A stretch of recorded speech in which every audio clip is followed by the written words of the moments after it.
சேமின் வழிமரபினர். சேமின் தலைமுறைகள் இவையே.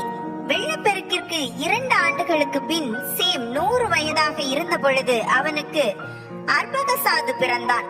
அர்பகசாது பிறந்த பின் சேம் 500 ஆண்டுகள் வாழ்ந்தான். அப்பொழுது சேமுக்கு புதல்வரும் புதல்வியரும் பிறந்தனர். அர்பகசாது 35 வயதாக இருந்த பொழுது அவனுக்கு செலாகு பிறந்தான். செலாகு பிறந்த பின் அர்பகசாது 403 ஆண்டுகள் வாழ்ந்தான். அப்பொழுது அர்பகசாதுக்கு புதல்வரும் புதல்வியரும் பிறந்தனர். செலாகு 30 வயதாக இருந்த பொழுது அவனுக்கு ஏபேர் பிறந்தான். ஏபேர் பிறந்த பின் செலாகு 403 ஆண்டுகள் வாழ்ந்தான்.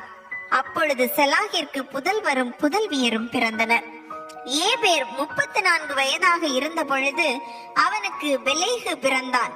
பெலேகு பிறந்த பின் ஏபேர் 430 ஆண்டுகள் வாழ்ந்தான். அப்பொழுது ஏபேருக்கு புதல்வரும் புதல்வியரும் பிறந்தனர். பெலேகு 30 வயதாக இருந்த பொழுது அவனுக்கு ரயு பிறந்தான். ரயு பிறந்த பின் பெலேகு 209 ஆண்டுகள் வாழ்ந்தான். அப்பொழுது பெலேகிற்கு புதல்வரும் புதல்வியரும் பிறந்தனர். ரயு 32 வயதாக இருந்த பொழுது அவனுக்கு செரூகு பிறந்தான்.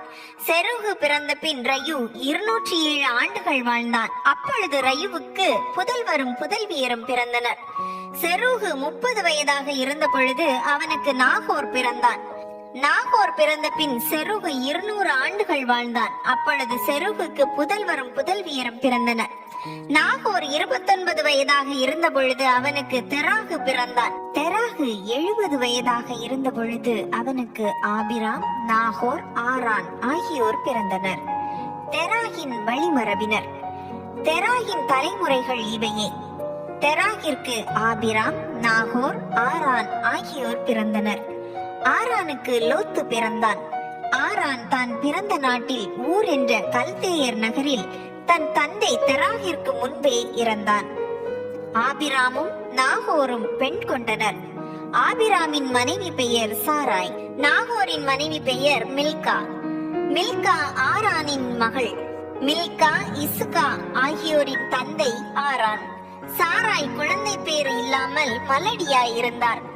தெராகு தன் மகன் ஆபிராமையும் தன் மகன் ஆரானின் புதல்வன் லோத்தையும் தம் மருமகளும் தம் மகன் ஆபிராமின் மனைவியுமான சாராயையும் அழைத்து கொண்டு ஊர் என்ற கல்தேயர் நகரை விட்டு கானான் நாட்டை நோக்கி புறப்பட்டு சென்றார். காரான் என்ற இடத்திற்கு வந்ததும் அங்கேயே அவர்கள் தங்கி வாழலாயினர். தெராகு 205 வயதாக இருந்த பொழுது காரானில் இறந்தார்.